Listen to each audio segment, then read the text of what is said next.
membuat hati Om Ben mendidih rasanya. Seorang penegak hukum yang mestinya menegakkan hukum malah main-main dengan hukum.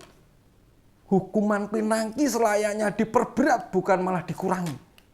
Pinangki mengobrak-abrik tatanan hukum dan membuat kepercayaan masyarakat merosot pada para penegak hukum.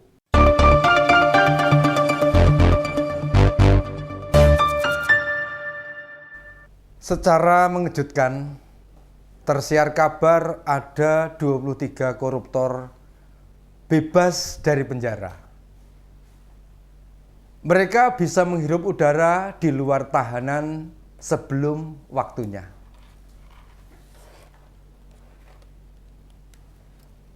Bebasnya para koruptor itu membuat beringas, liar, membabi buta, ngawur para maling uang rakyat yang masih belum tertangkap. Mereka itu para pejabat yang menggila dengan uang rakyat. Kejadian ini menciderai rasa keadilan publik, menyakiti hati rakyat, memperlemah kepercayaan publik kepada aparat penegak hukum. Bagaimana ini terjadi? Kita ikuti opini Den Beni. Tanpa kabar, tiba-tiba puluhan koruptor melenggang bebas. Jumlahnya juga tidak tanggung-tanggung. Ada 23. 23 loh bro. Beberapa dari mereka bahkan menjadi bulan-bulanan di pemberitaan media mainstream. Bahkan tidak hanya itu. Di sosial media masyarakat merasa muak dan jijik atas perilaku koruptor itu. Ada yang pejabat publik, aparat penegak hukum, hingga mantan menteri. Mereka yang seharusnya masih menjalani kurungan, ternyata bisa bebas sebelum waktunya. Ada Ratu Atut Khosyah, mantan gubernur Banten, yang masuk sel bersama adik kandungnya Tubagus Wardana. Atut menjalani kurungan 7 tahun atas kasus suap kepada Hakim Mahkamah Konstitusi Akil Mukhtar. Perempuan itu memberi 1 miliar rupiah sebagai operasional untuk penyelesaian sengketa Pilkada Banten. Ratu Atut divonis melakukan korupsi pengadaan alat kesehatan Provinsi Banten sebesar 75 miliar. Tindakannya ini mendapat ganjaran 5 tahun penjara. Artinya, Atut harus menjalani hukuman 12 tahun atau baru bebas murni Juli 2025. Jika dikalkulasi, mantan gubernur Banten ini mendapatkan diskon 3 tahun. 3 tahun.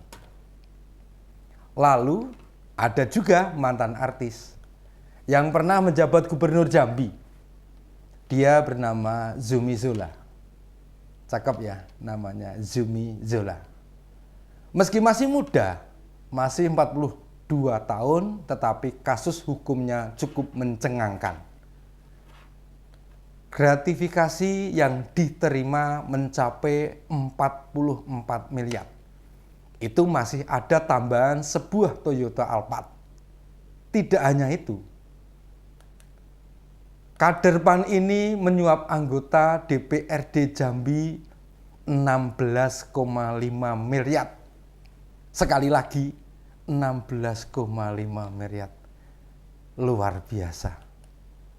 Akibat tindakannya tersebut, Zumi diganjar tahanan 6 tahun. Dia mulai menjabat tahun 2016, tersangkut kasus 2017 dan 2018. Lalu masuk sel 2018. Tidak butuh waktu lama meringkuk di tahanan. Zumi mestinya bebas 2 tahun lagi, tetapi dapat diskon. Zumi bebas bersama rombongan koruptor lain. Lantas nama berikutnya adalah mantan hakim Mahkamah Konstitusi, Patrialis Akbar. Patrialis didakwa menerima suap 70.000 US dollar. Uang itu untuk meloloskan uji materi Undang-Undang Nomor 41 Tahun 2014 di MK. Undang-undang itu tentang peternakan dan kesehatan hewan. Khususnya tentang pengurusan kuota impor daging. Dalam dakwaan, mantan tokoh PAN tersebut menggunakan uang 10.000 US dollar untuk pergi umroh. Hakim pengadilan tidak pidana korupsi memvonis 8 tahun penjara. Tetapi Patrialis mengajukan banding dan diringankan menjadi 7 tahun penjara. Semestinya dia masih harus mendekam 2 tahun lagi. Namun dia ikut dalam rombongan yang dibebaskan bersyarat September ini. Surya Dharma Ali, mantan Menteri Agama era SBY, juga ikut menghirup udara bebas. Surya Dharma dianggap telah menyalahgunakan jabatan dalam penyelenggaraan haji tahun 2010-2013. Tindakannya membuat rugi negara sebesar 1,8 miliar rupiah. Pengadilan negeri memvonisnya 6 tahun. Namun, mantan ketua P3 mengajukan banding. Bukannya mendapat keringanan, Surya harus pasrah dengan vonis 10 tahun penjara. Pria ini termasuk beruntung, sebab baru menjalani hukuman 6 tahun sudah turut keluar penjara. Yang paling mengusik rasa keadilan masyarakat, ikut bebasnya mantan jaksa Pinangki. Perempuan cantik ini terseret kasus suap Joko Chandra. Awalnya dia harus mendekam di sel 10 tahun. Karena didakwa menerima 500.000 US dollar, bukan hanya itu, dia juga didakwa melakukan pencucian uang 375.000 US dollar. Lantas perempuan single ini mengajukan banding dan hukuman menyusut menjadi 4 tahun tahanan. Tercatat masuk tahanan 11 Agustus 2020 dan bebas 6 September 2022. Coba hitung, dia hanya menjalani tahanan selama 2 tahun 1 bulan saja. Sangat menyedihkan, bukan? Ironi. Membuat hati Om Ben mendidih rasanya. Seorang penegak hukum yang mestinya menegakkan hukum malah main-main dengan hukum. Hukuman Pinangki selayaknya diperberat, bukan malah dikurangi. Pinangki mengobrak-abrik tatanan hukum dan membuat kepercayaan masyarakat merosot pada para penegak hukum maupun pada rasa keadilan publik. Bagaimana bisa mereka menghirup udara bebas dalam waktu singkat? Apalagi mereka merupakan pejabat yang semestinya taat hukum. Bahkan ada yang penegak hukum divonis bersalah bisa bebas cepat. Tindakan begini yang menyebabkan kemudian rakyat belajar main hakim sendiri. Seharusnya vonis mereka lebih jauh berat dibandingkan masyarakat biasa. Sayangnya, MK membatalkan PP 99 tahun 2012 tentang syarat dan tata cara warga binaan pada 30 September 2021 lalu. Beberapa pasal dalam PP 19 tahun 2012 memperketat pemberian remisi. Remisi pada 3 jenis kejahatan luar biasa, yakni narkoba, korupsi, dan terorisme tidak berlaku.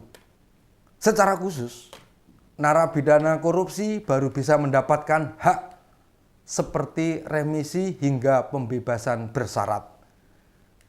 Jika menjadi justice kolaborator atau membantu membongkar kasus korupsi yang dilakukan, serta membayar lunas denda dan uang pengganti. Di masa mendatang, semua jaksa yang menuntut koruptor harus menyertakan permohonan mencabut hak untuk mendapatkan remisi, hak untuk mendapatkan kebebasan bersyarat, wajib sifatnya. Seperti diungkapkan Alex Marwata, Wakil Ketua KPK, seorang jaksa dalam menuntut koruptor tidak menyertakan permohonan pencabutan hak mendapatkan remisi. Kita sebagai masyarakat harus bersama-sama memperjuangkan hal itu. Mari, jangan diam, jangan menyerah, dan jangan pasrah. Para koruptor itu harus dihukum seberat-beratnya. Mereka tidak boleh mendapatkan keringanan apapun. Tanpa kepedulian kita semua, maka korupsi masih akan menggerogoti negara kita tercinta ini. Demikianlah opini Den Beni.